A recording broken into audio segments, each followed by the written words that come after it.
Welcome to the church library. Draw up a chair and join us as we sort through these stacks of old books. I'm Marissa Burt. And I'm Kelsey McGinnis.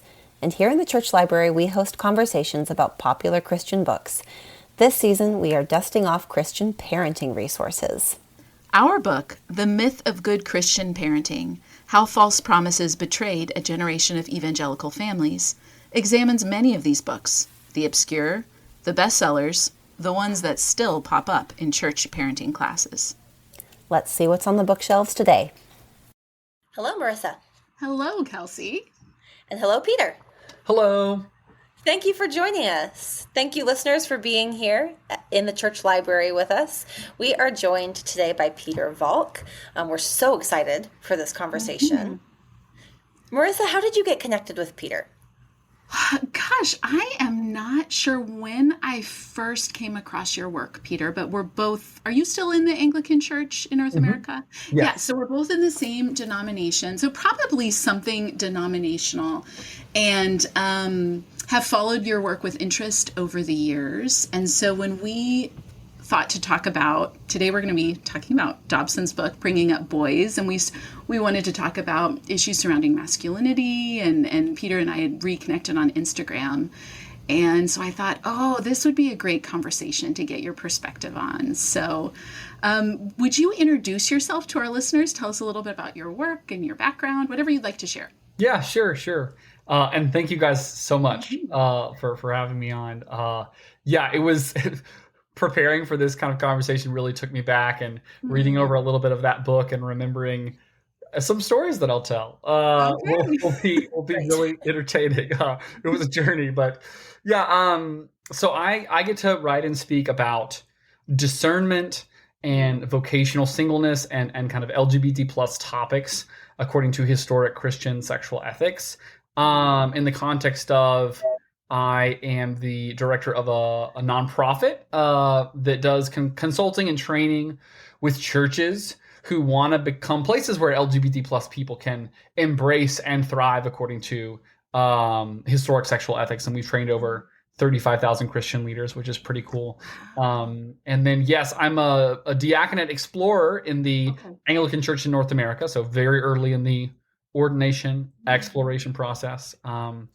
I'm a founding brother of the Nashville Family of Brothers, which is an intentional Christian community in Nashville that I'm a part of.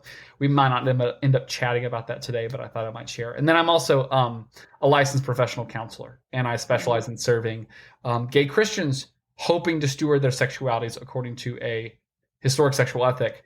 And each of these jobs has to do with kind of sexuality and finding belonging in the body of Christ. All this work matters to me because I'm a Christian, and because I'm gay, and because I'm committed to that historic Christian sexual ethic myself. A belief that God's best for every Christian is either vocational singleness or Christian marriage, and those defined in a particular way. Vocational singleness being a lifetime vocation of abstinent singleness for the sake of doing kingdom work with undivided attention, and Christian marriage defined as kind of a lifetime vocation of opposite sex Christian marriage with an openness to raising children for the sake of the kingdom. So that's a little bit about my background, what I do, a little bit of my story. You could probably already imagine, particularly for those in the audience who have read this Dobson book, and imagine me growing up in the 90s, how some of these things might have overlapped and layered. But anyway, we'll get to there, I'm sure. Yeah. So can you describe a little bit of how books like Bringing Up Boys or, Focus on the Family type teaching, how that intersects with your own story? What has your interaction with it been through childhood, through adulthood? Yeah. So I grew up in the 90s. In a Christian home in kind of a rural town in Tennessee. And I actually remember Dobson's Bringing Up Boys sitting on my mom's nightstand. I remember a season where it was sitting there, and one of my chores was to make my parents' bed in the afternoons, so I would see it there. And inside? Were you like peeking inside reading or no? I don't think I was ever interested in reading it. So no, thankfully not. Well, not thankfully. There's, as we'll get to, I think there's good things about the book, but there's these things that have had an interesting impact. There's, as I was thinking about this book and like its place in my life, there was one particular time that I remember my mom explicitly talking to me about something in the book. So we were on a car ride, I think to soccer practice after school, and I was sitting in the back seat, and seemingly out of nowhere, my mom says, "You know, James Dobson says it's completely normal for teenage boys to masturbate. You don't need to feel bad about it. Watching porn is bad, but it's normal to masturbate." And I was so uncomfortable because it came out of nowhere.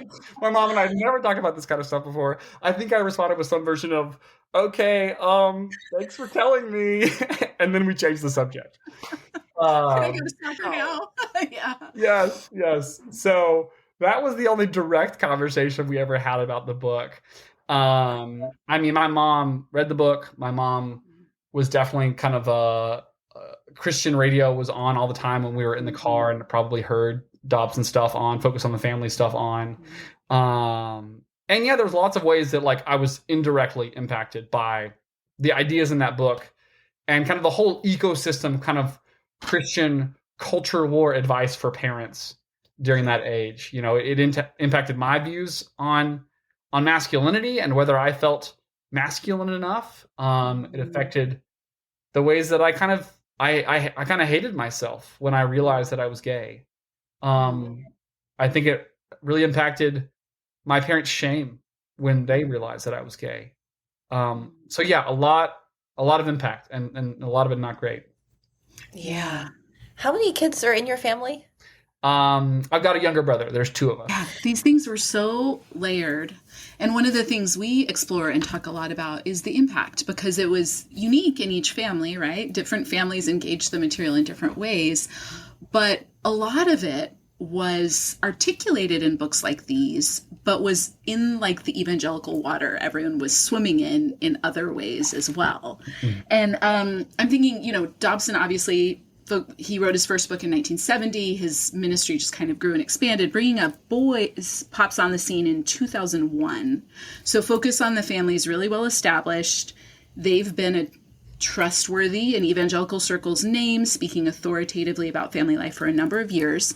But we kind of Kelsey and I kind of mark this book as one of the first really overtly gender-specific resources, and it kind of like led a wave of many resources. There were smaller ones, like the dominionist movements of the 90s had a lot of really, here's masculinity, here's femininity resources, but this is a really mainstream one. Kelsey, I'm wondering if you could speak to why were gender and sexuality so central to parenting topics from the 80s on? What were they responding to? What parental fears were showing up? What's going on contextually? Mm-hmm.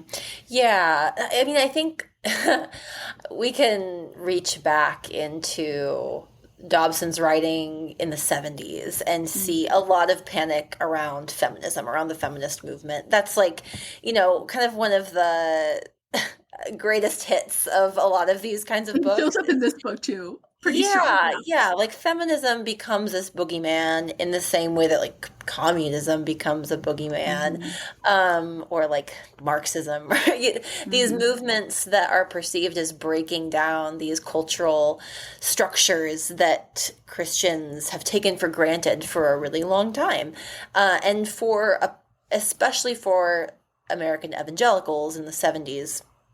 The feminist movement became really scary. I think when you and I think in a lot of these books, the feminist movement is very caricatured. I think they're getting it wrong, or giving the most extreme possible reading of what feminism was and is.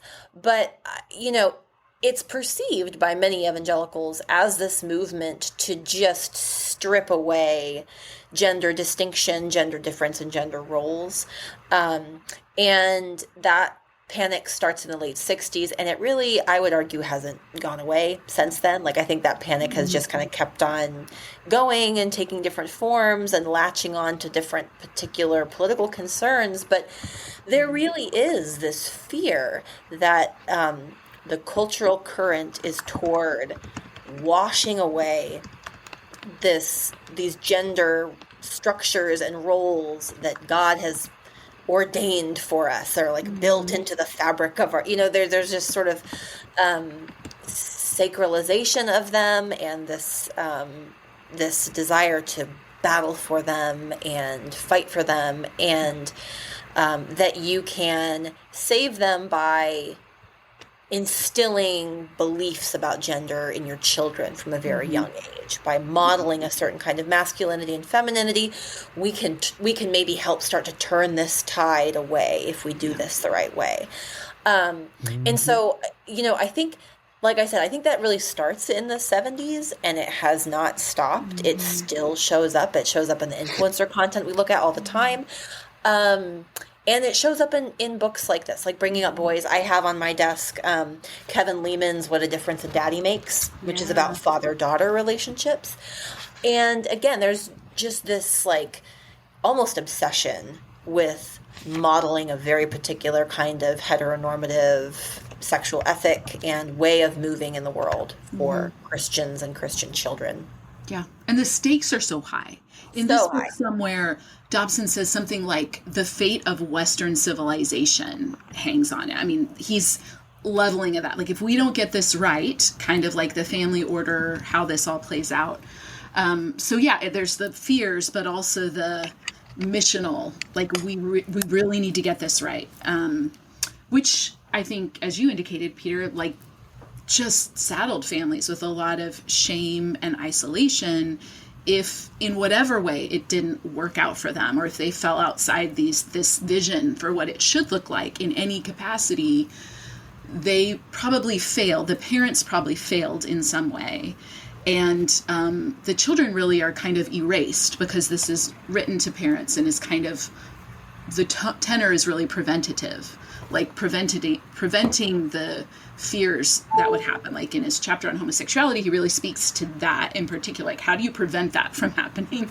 And then, but other things of like, how do you prevent masculinized girls, or how do you prevent the breakdown of the family order? So anything that would be perceived, it's laid back at the feet of the families, like you didn't do enough, or you did it wrong. So it was pretty crushing to read those parts, I think, with that in mind, to think of what would it be like, though, for there's not a lot of help there for the people who then were like, well, what am I supposed to do now?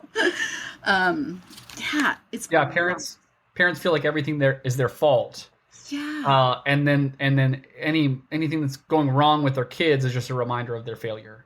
Yeah. And then when parents feel that much shame, that really there's nothing they can do because they can't fix the problems because they're not really their fault to begin with, then they either try to kind of push on their kids in an unrealistic way for them to their kids to become fixed, so the parents no longer feel guilty, or the parents just try to ignore the problems in their kids so they're not reminded of what they perceive to be their failure. And it's just a yucky spiral.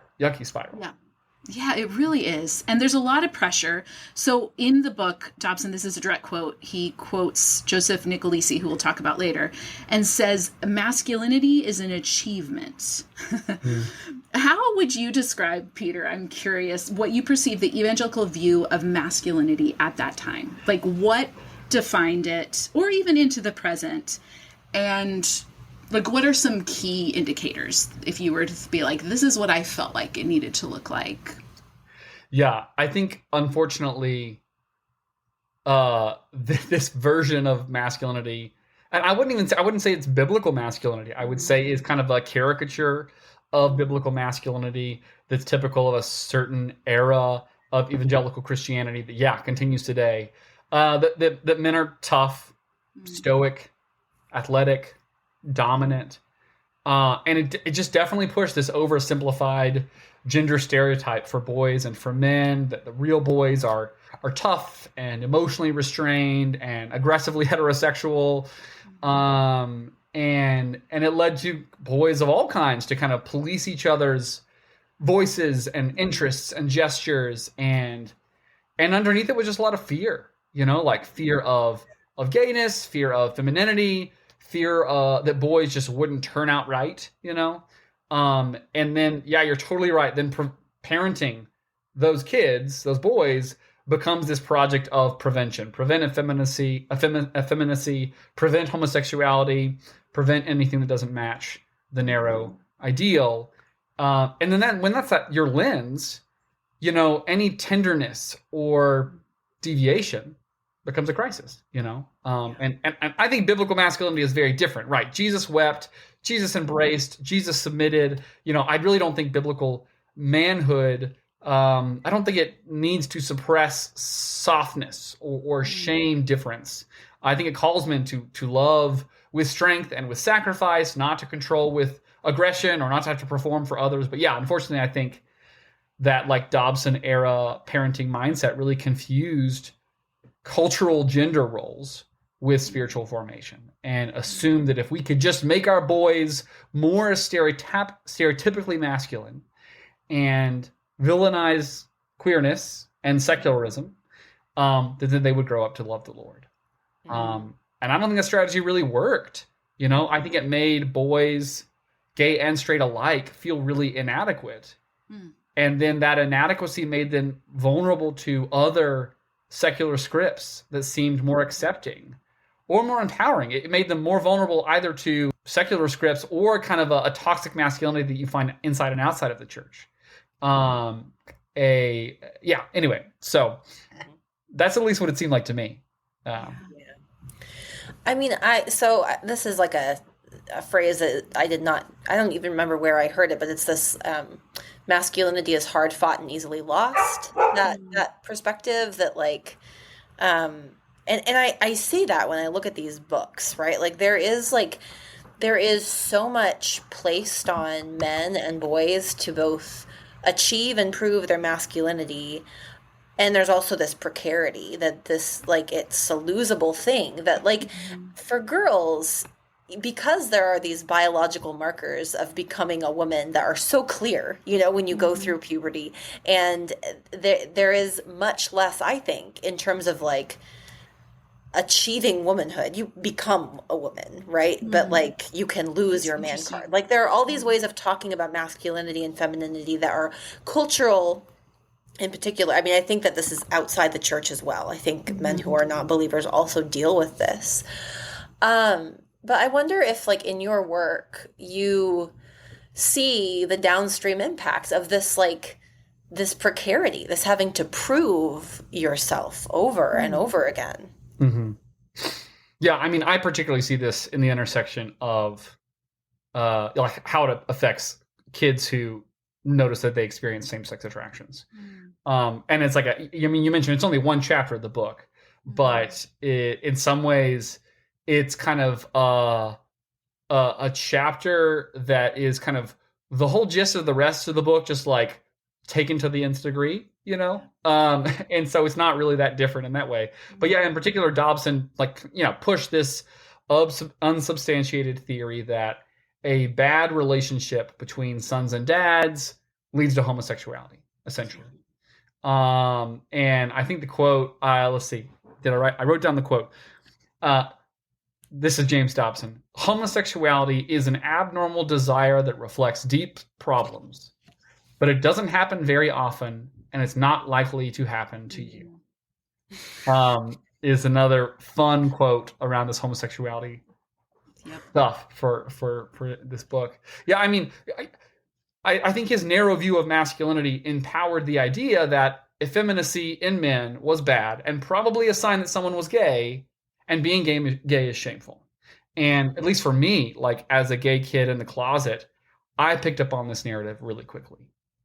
I became obsessed with not coming off as effeminate in any way because I did not want to accidentally out myself and become a target. I didn't know how people were going to respond. And based on what I heard on, Christian radio and at church and from my parents and on TV, like I thought I would be treated really poorly if I shared that I experienced same-sex attraction. And so, but in the process, I also absorbed a lot of internalized shame. And I came to think less of femininity, especially in men, but also less of femininity in women. And I think the closet made me kind of hyper aware of everything I did, how I walked, how I spoke, even how I held my hands. And in trying so hard to not seem to be gay, I ended up really ashamed of anything soft or tender in myself. And that internalized homophobia didn't just like distort how I saw myself. I think it taught me to see femininity as something lesser. And even when I found freedom to kind of come out and follow Jesus in the midst of being gay, I had to spend a lot of years unlearning those scripts. And a lot of what I just described also is not unique to guys who experience same-sex attraction. There's lots of guys who were straight, but who stereotypical masculinity didn't fit for them, and they were accused of being gay, and they were bullied for coming off as more feminine, even though there was nothing, they weren't attracted to men in any way. But yeah, at least for me personally, this whole mindset really delayed my ability to seek help, right? Like, I didn't want to tell anyone about my attractions for 6 years.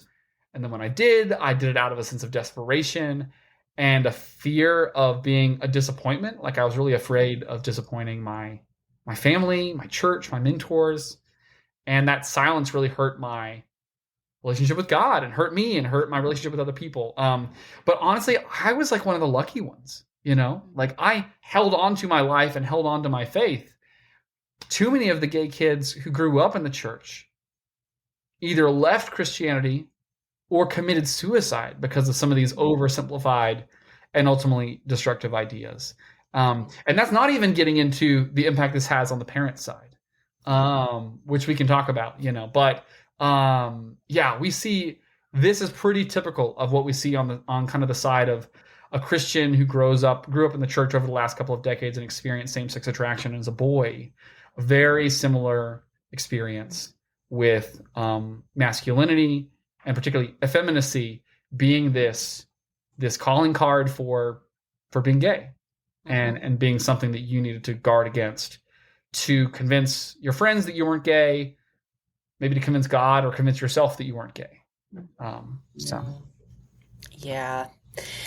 I don't think evangelicals have quite grappled with the level of internalized misogyny that breeds in the trying so hard to basically eradicate queerness and homosexuality has required people to demonize the effeminate. It just there's all of these mental backflips that have been done to try to justify that. And even among gay men, which is this whole other conversation. But anyway, yeah. And you mentioned the parent side of things, and one quote that stands out to me that I just think must have been crushing for parents and probably still is. He quotes, I don't know if I'm saying the name right, Nicolizzi, I don't know, who's a conversion therapy advocate, quotes him at length. But at one point, Dobson writes, quote, "There is no such thing as a gay teen. Left untreated, they will become gay." He talks about kind of effeminate pre-homosexual boys. And he then writes, "In 15 years, I've spoken with hundreds of homosexual men. I've never met one who said he had a loving, respectful relationship with his father," which in my very small sample size, I know that's not true. I can just sort of say that. And then he quotes Nicolizzi saying, "Masculinity is an achievement. Growing up straight isn't something that happens. It requires good parenting." And I just, in your work, I mean, both sort of personally and in working with people grappling with the fruit of these teachings, what do you see in the parent-child relationship? I mean, because I imagine many people you work with have had to now deal with parents who feel that they're to blame. If they aren't affirming that this is their fault, that they've done something wrong. Yeah, unfortunately, a pattern on that side that's equally as painful. Yeah, it leads to a lot of shame in parents when kids come out. That for parents, it's their fault, that they could have prevented this, that they could have fixed this, that they failed. It certainly did for my parents. I mean, Dobson's book and these other spaces told them in not so many words that like good parenting could prevent me from being gay. So when I shared that I was attracted to guys, they were devastated because they thought it was their fault. And then it led them to want to fix it somehow, so that they wouldn't feel as guilty anymore. I mean, for my parents, that looked like taking me to a Christian therapist in our town who said he could make me straight, And I remember, the counseling practice was called Mustard Seed Ministries. I remember the name. And I mean, in the session, actually, the therapist didn't even really try to convince me not to. He didn't propose some kind of ways to not experience same-sex attraction anymore. We had this conversation about like ways to kind of force my brain to think about other things when gay thoughts came up. Like it was a strange exercise, but he had me like think about a dinosaur. And then I thought about a dinosaur, and then he said, and then he started describing a stop sign. And he's like, now what are you thinking about? And I said, like, a stop sign. And he was like, okay, so you just do the same thing with gay thoughts. Something like that. Like, I just imagine a big red stop sign and that'll fix everything. I don't know. Anyway. Was he a biblical counselor? Like he advertised as a Christian counselor. Yeah, I don't know exactly what. I'm curious. Anyway. Yeah, I mean, because it wasn't even like he was throwing Bible verses at me. It was just very. Like just displace the thought or something. Yeah. Yeah, I don't know. But I remember, getting back in the car after that one session, and my mom had taken me. My mom was kind of sitting in the car the whole time waiting, and I get in and she asks me, so is it fixed? And I said, yeah. And then we never talked about it again for 4 years, And how old were you? Did you say how old were you at that time? I would have been sophomore year of high school. Oh, wow. So, and I mean, I told my parents about this. They didn't like discover it somehow, or they didn't like push me out of the closet. I told them this is a part of my story, and that I like wanted help with it. It didn't make sense, Yeah. So and then when we talked about it 4 years later, it was when I had to kind of come out to them a second time in college, and in the midst of that, they kind of made me go back to see a counselor. And I ended up seeing a counselor who was like very influenced by, trained by Joe Nicolosi. And a lot of those kind of pray the gay away therapies actually teach kind of the individuals like me who experience same-sex attraction to blame our parents for all of the problems in our life. That it actually harmed my relationship with my parents. It wasn't until I realized that the pray the gay away stuff was like not biblical, not scientific, actually harmful and anti-biblical, and got some distance from it, that I realized that like it had taught me to blame my parents for something that was not their fault. And now like stuff with my parents are great. They did the best with what they had in the moment, and they've grown a lot since then, and they love me very well today. Okay. But there's a lot of parents who responded with even more panic than my parents did. Parents who felt ashamed and just reacted with control and spiritual panic. And it's a super common pattern that we see walking with families through our work at Equip. And it's really heartbreaking. It's just, very common to see parents who are both angry and freaking out and sad and feel like they've failed their kids, but are also mad at their kids, but are also trying to avoid shame, but also overwhelmed by shame, and are in panic mode. It's very common, unfortunately. Yeah. Well, and what you've described is pretty much what Dobson outlines. Like that's kind of the advice he gives, right? Like when you were talking, he opens the chapter with this really kind of heartbreaking letter from a 15-year-old Mennonite young man who's distressed. He's noticing that he has same-sex attraction. He's distressed by it. He's worried about damnation. He's writing to Dobson. And Dobson has models some compassion, but immediately kind of jumps into the preventative advice for parents. He uses the terminology you said, Kelsey, like you got to catch this in the pre-homosexual stage. And he gives kind of some crazy advice, or reads as wild advice. Things like, fathers should shower with their sons so they see their penis and know that they're a man, like they should roughhouse, they should separate the relationship with the mother at age 3 so that infancy isn't prolonged. So all these kind of things that you can see probably earnest, fearful parents being like, oh no, is my 3-year-old too attached to me? Oh no, in those panicked moments. And then their advice is, if you missed that, if it's too late, they're all they have is NARTH, the foundation Joseph Nicolaisi founded, reparative therapy, which is in conversion therapy. And they name, I thought it was so interesting because this book was unrevised. So this is still in print with this exact same advice. And they name Joseph Polk. That's not his first name. What's his first name? John Polk, Robert Spitzer, and George Riekers as kind of like trustworthy voices to look to.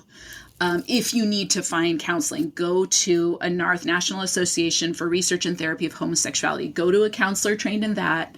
And then he kind of name drops these 3 who all, and Exodus International, so all who have now rejected and apologized for conversion therapy. Riekers was disgraced for being caught up in a rent boy scandal. But the others, said we apologize for the harm this caused. But there's been no retraction, no qualification, no amendment to this chapter. And instead, it's presented with this characteristic Dobson advice where medical authority language is kind of mashed up with anecdotes, with this common sense tone, so that parents, I think, reading this really feel like, yes, this must be scientific. They don't know that it's been loudly rejected by the scientific community. They kind of are left hanging with this promise that really, when you read it thinking, but what about the people trying to navigate this? There's not much for them. It's kind of like, go try and find a counselor who will help you fix it. Kind of exactly what you experience. Like, it'll be fixed then. And then thinking about, we use language of betrayal to talk a lot about all these parenting myths that show up in these resources that really betrayed families because they trusted these experts. They trusted people like Dobson and the authority he presented with.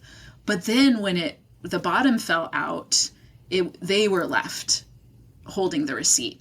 Like, it was on them. Mm-hmm. And particularly, I think, with issues surrounding gender and sexuality, the community pressure just exacerbates this because it's such a hot topic. It's such a litmus test, right? Like, are you the right kind of Christian in your belief in this area? And just the amount of isolation. So I think, wow, what?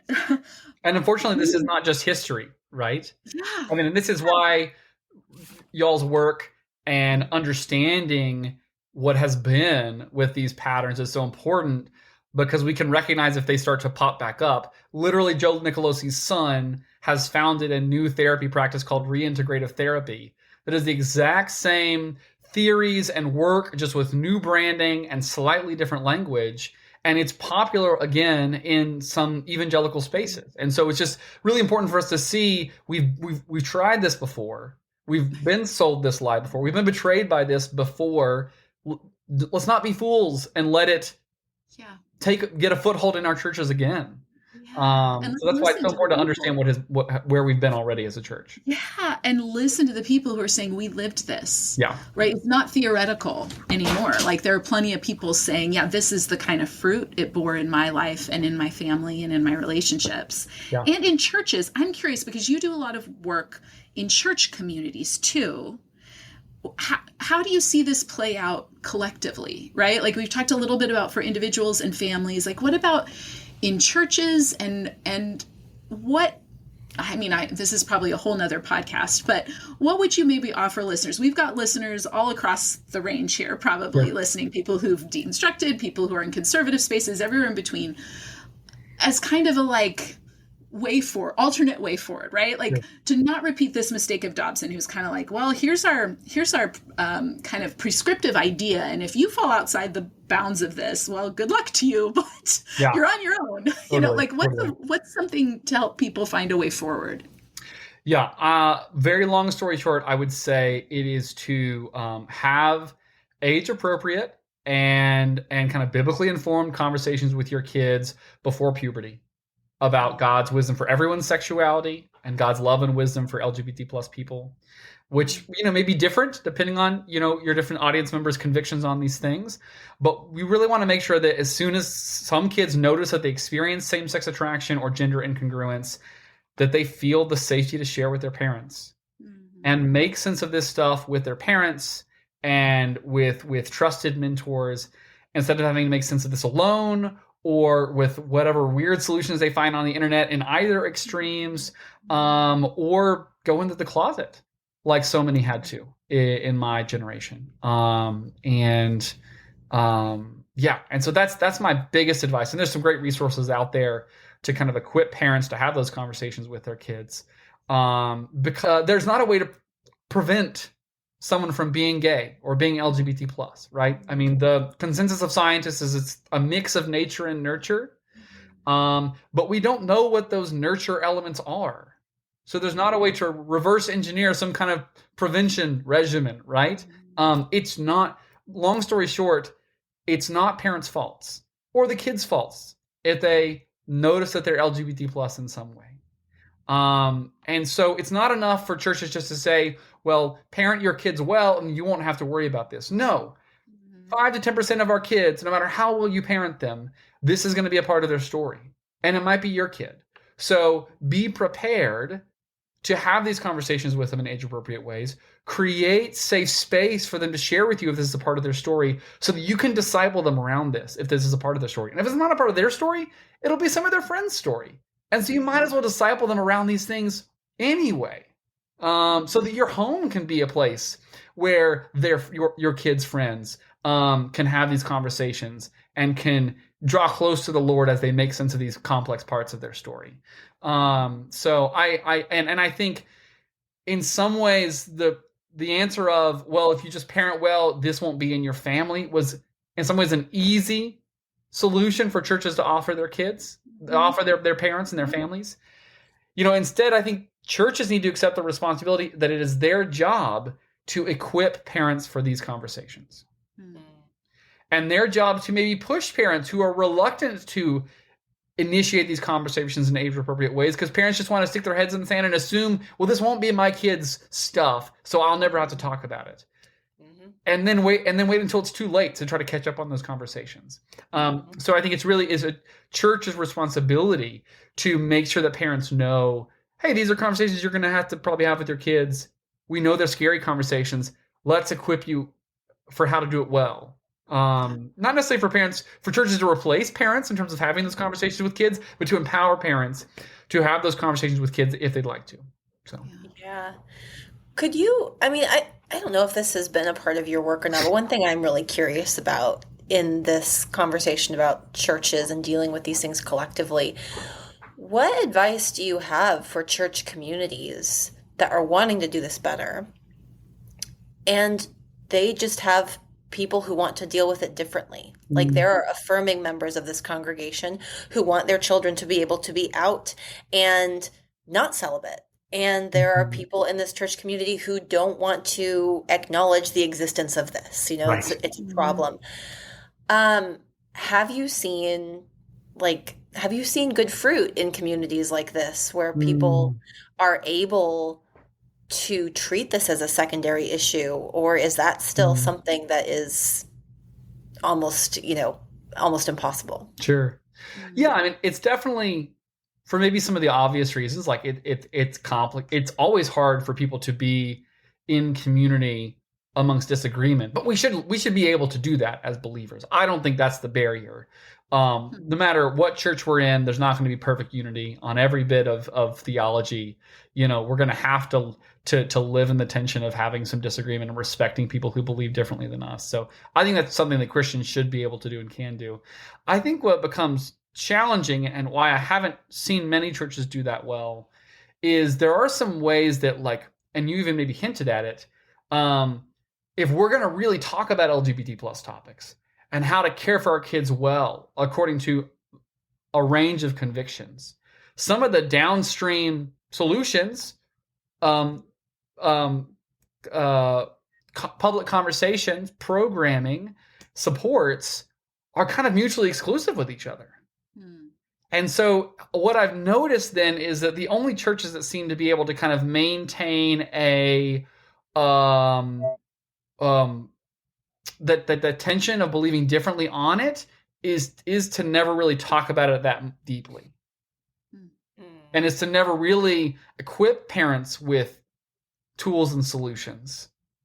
To only talk about the depth to which we can all agree and then go no further. And it's parents and the parents of LGBT plus kids and LGBT plus kids who actually hurt most from that. And I'll be honest, I mean, I'm not trying to push a certain angle here, but what I most consistently hear from my LGBT plus friends, some of whom have similar convictions as me, some of whom have very different convictions as me, is we all prefer to go to churches that make their church's perspective on this clear and have kind of committed to that perspective, that direction, and then are investing time and energy on the solutions in that particular direction. So most LGBT plus people I know don't actually want to go to a church that holds a wide range of perspectives on this topic.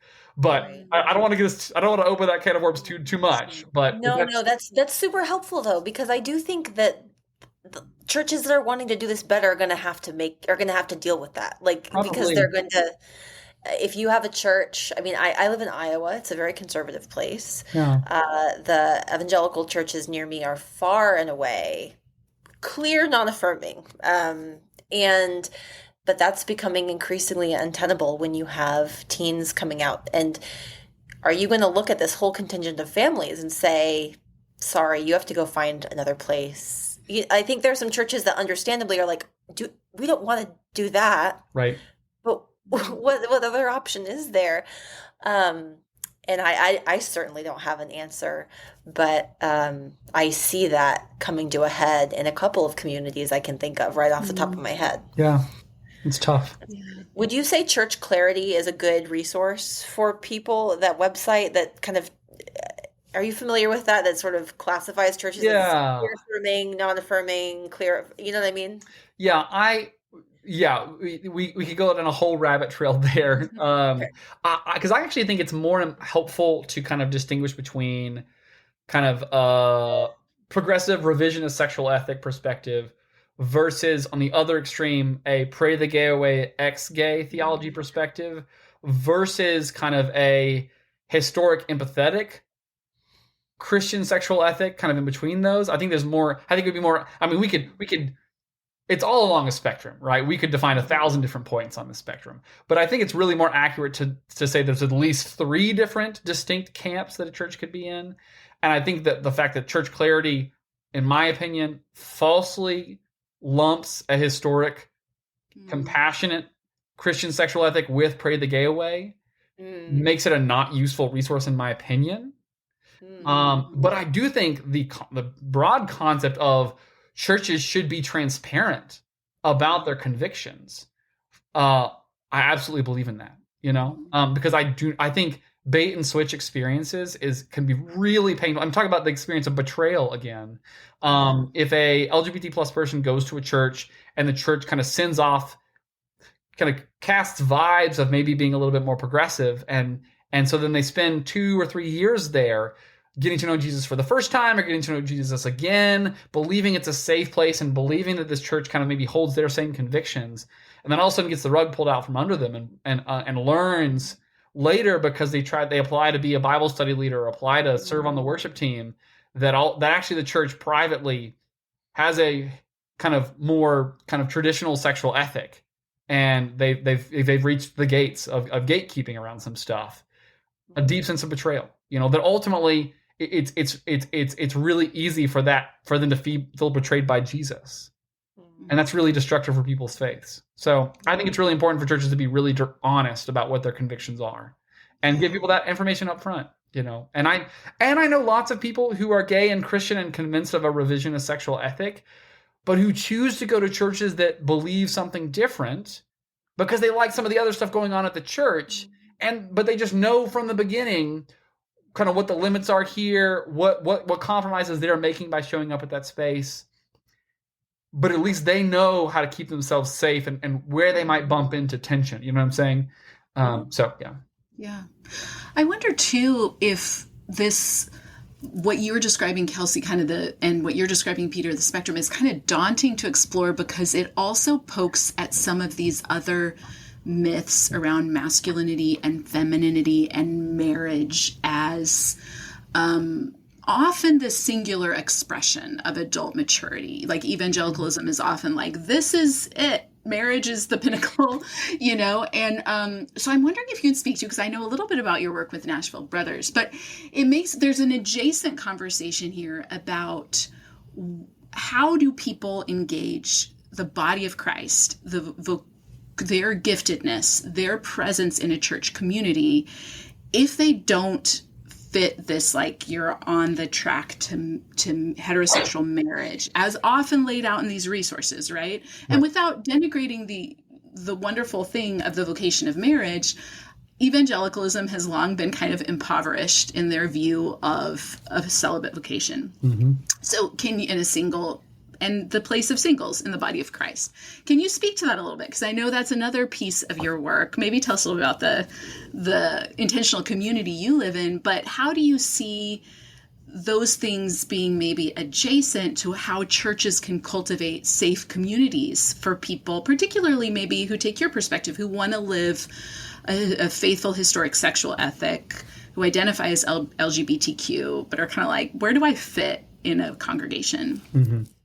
Yeah. I think you're absolutely right. And I mean, you noted this earlier in the podcast that I don't know if it was intentionally or just by accident, but kind of evangelical Christianity ended up kind of grabbing onto promoting Christian marriage as the way to push back against so many things, against feminism, against homosexuality, against yada, yada, yada. And a lot of that continues today in a lot of our churches. In many ways, because the Christian marriage rates are dropping, our churches are even more feeling this kind of problem, this crunch. And because a lot of churches, particularly kind of churches that have been growing over the past couple of decades, have built their model around people stay and tithe if they have young kids, and we serve parents of young kids. And so if all of a sudden your population of your church changes, your whole church model. And I don't mean this, I'm not trying to suggest that like pastors are just doing this for money reasons. I mean, a lot of this is like just financial stability so they can pay their staff who are also their friends, people they care about deeply, who also have families, right? But it's just all to say there's this incentive that like, oh no, we have to resurrect Christian marriage rates in our churches. And it's the only way this thing that we're doing is still viable. I actually think that Jesus in the scriptures and Paul in the scriptures talks about an alternative to Christian marriage that should be equally normative, maybe not as common, but that is kind of intentionally living out abstinent singleness for the sake of doing kingdom work, kind of caring for the poor and the needy in ways that maybe parents would struggle to find the time or energy to do, not in a way that's better, but just different, And I think our churches could be amazingly blessed by that if our churches promoted that. I think, unfortunately, for some reason, it's kind of gotten into kind of evangelical Christian culture that more singleness, more intentional singleness, is mutually exclusive with more Christian marriage. And I actually think that if we break this down and actually distinguish between kind of prolonged or continued adolescent singleness as being something different than intentional, committed to kingdom singleness as described in the scriptures, I actually think that churches where we are kind of pushing on those in continued adolescent singleness and saying, hey, we encourage you to discern whether God is calling you to Christian marriage or to intentional kingdom singleness. and then settle down into either of those in a meaningful way, that is actually the rising tide that lifts all boats. I think if we did more of that in our churches, we could have more people committing to intentional singleness and more people committing to Christian marriage.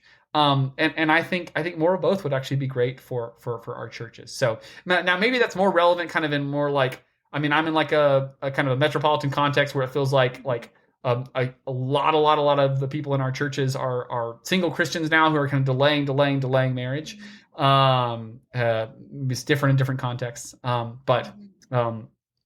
But yes, and I think a part of the solution is our churches need to be places where if people are walking out lifetime singleness, they can find their church teaching what the scriptures have to say about that. They can find the kingdom work they're doing celebrated. They are welcomed as leaders, either as lay leaders and elders or in ordination. And then that also that the churches are places where they can find, community, belonging. Whether that's kind of physically at the church or that's kind of intentional Christian communities that the church that's connected to that church and that the church supports. So yeah, I'm a part of an intentional Christian community. I live in a house with 3 other guys who are committed to long-term singleness.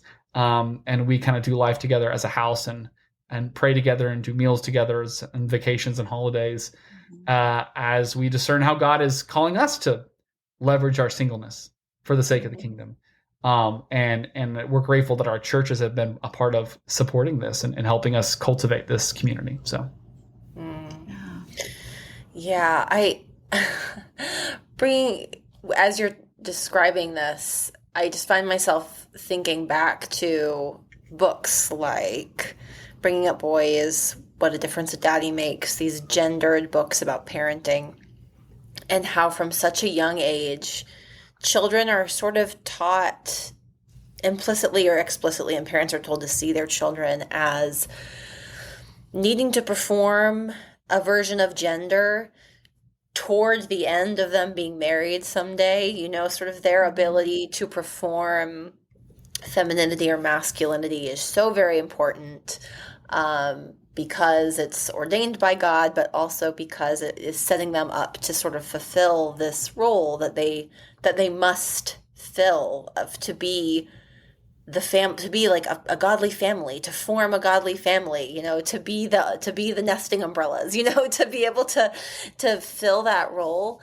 And I wonder if you might be able to talk about some of the ways that sets up everyone, men and women, for a really restrictive view of gender and what their bodies are for, who they're like, what it means to be a person in the world who will attract the right kind of person. It sets you up to view so much of your value is tied up in your ability to attract the right kind of person later. Mm-hmm.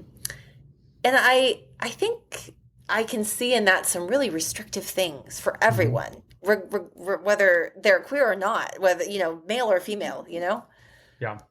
Yeah. I mean, I see a version of that in the kind of toxic masculinity that is sold to single men who wants to be married. Basically kind of turn yourself into a high value man and then you'll become a real adult in marriage. Yes.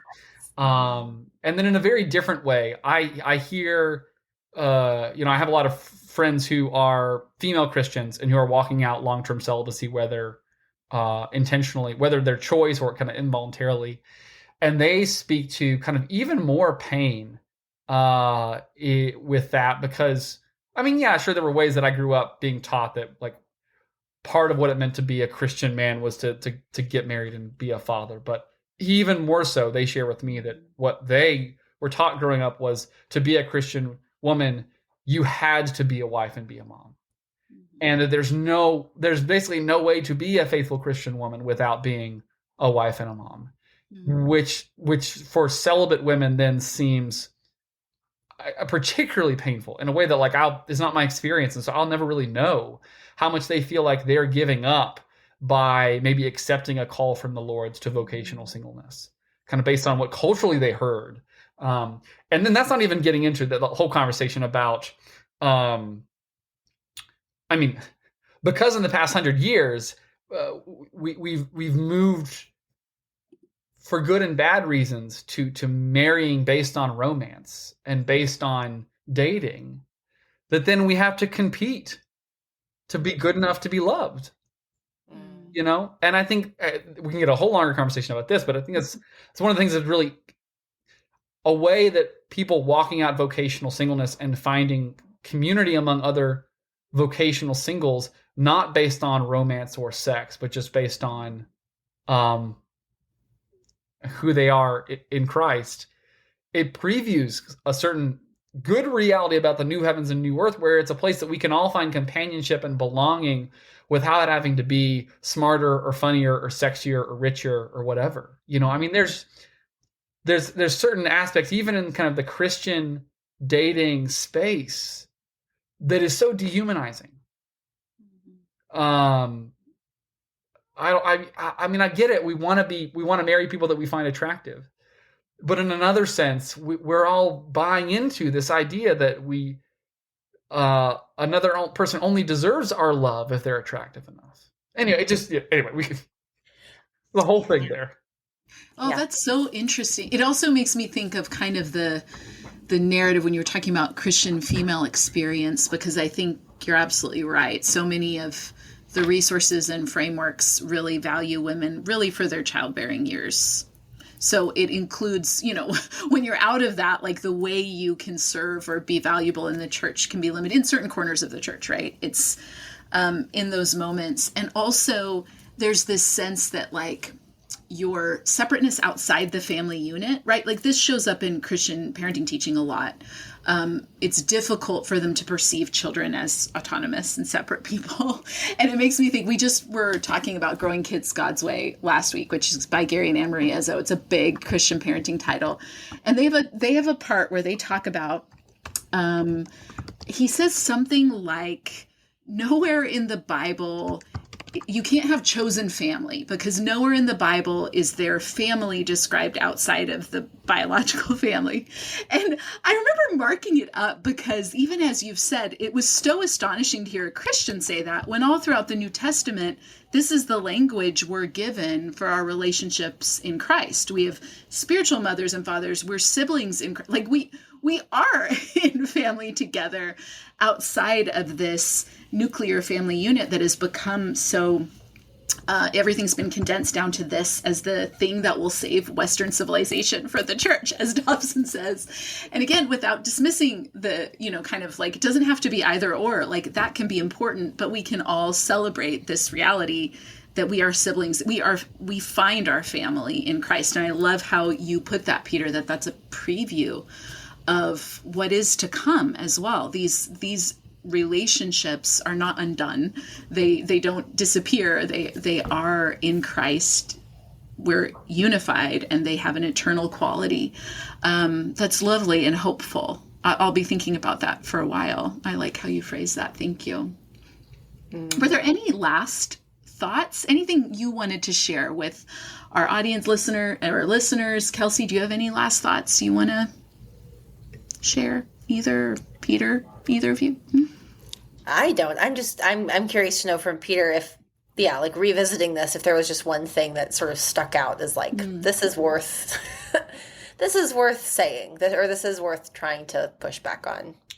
Yeah, maybe I'll lead. I know in some of our like pre-conversation, I mentioned that, not all is bad from Dobson's book, and as you guys have examined all these books, like there's some things that are true in them, and in some ways, I think, audiences that are skeptical of criticism of these books maybe are more likely to look at them with a critical eye if we can also recognize, some of the things that were good. I mean, I think Dobson's goals weren't all wrong. Like, he wanted kids to thrive and to follow Jesus.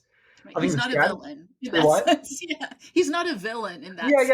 Right. Yeah. It was oversimplified. It was fear-based, and it had some negative effects. But like, ultimately, I believe in like parents having the responsibility to care for their kids and protect their kids and shape their kids. Like, I think it's good for parents to kind of choose the conditions that maximize the chances that their children embrace the Lord, But to do that well, I think we need more sophisticated strategies than the book suggests.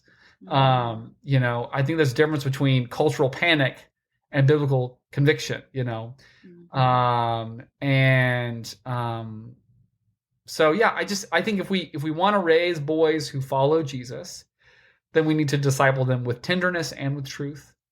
That we need to affirm a full range of godly masculinity that includes empathy and sensitivity and artistic giftedness and all kinds of things. We need to make sure that our theology of parenting is driven by grace, not by fear. And I'm really amazed by the parents that that are in my generation, that I'm kind of walking alongside in my church, that I'm godparents to their kids, seeing the ways that they are raising their kids in such different ways than any of us were raised, in ways that are like biblically rich, and also just really meet the whole person of the kid. Realize that like I'm not just God created the mind, body, and spirit, and so I'm not just called to disciple their mind. I'm called to disciple all of it, and I don't know, I really applaud parents for doing an amazing kingdom work in offering them something better than they got as kids. Every generation of parents are trying to do the best with what they have, but I'm really amazed by what I see from the parents I'm around. So, yeah. Well, thank you so much for joining us. This was a really fun conversation. And I feel like there were several rabbit trails we could have followed and just gone on for hours, which is always our problem. And it's an amazing problem to have. I love that this is a problem that we have. We'll include in the show notes where people can find you, Peter, if they want to connect with you more online as well. So check that out, listeners. Sounds great. Is there something in particular you're working on right now, or writing on, or writing toward? Well, at least related to this conversation, I'll actually kind of encourage people to check out my coworker. Her name is Amber Carroll, and the Carroll's with 2 R's and 2 L's. But she is in charge of kind of our parent resources, and she's actually developed a really, I think, robust parent course, kind of equipping parents in age-appropriate ways how to have conversations with their kids about sexuality for everybody, God's wisdom for everybody's sexuality, and in particular God's love and wisdom for LGBT plus people. And the coolest thing is she has these scripts for various conversations you can have with your kids, and she has them chunked by age range. So even kind of building increasing complexity of how to have certain proactive conversations with your kids, but also kind of respond to certain kind of questions that may come up in like the grocery store checkout line. So anyway, I would really encourage people to check that out. You can look her up on social media, Amber Carroll, or you can go to equipyourcommunity.org/parent course and learn about her and learn about her work. So yeah. Awesome. That sounds amazing. Yeah. Thank you for sharing that with us. Yeah, she's done great work. We will link that in the show notes as well. Awesome. So thank you again for joining us. Thanks Marissa, for the opportunity. it's always a pleasure. Yeah, it was great, you guys. Thank you. Yes, listeners, thank you for being in the church library with us this week. We will see you next time. Bye-bye. We are so glad you've joined us in the church library today. This is Marissa Franksbert and Kelsey Kramer McGinnis. And if you liked what you heard here, we think you'll be interested in reading our forthcoming book, The Myth of Good Christian Parenting: How False Promises Betrayed a Generation of Evangelical Families. You can pre-order it now wherever books are sold, and it'll be on shelves in October of 2025.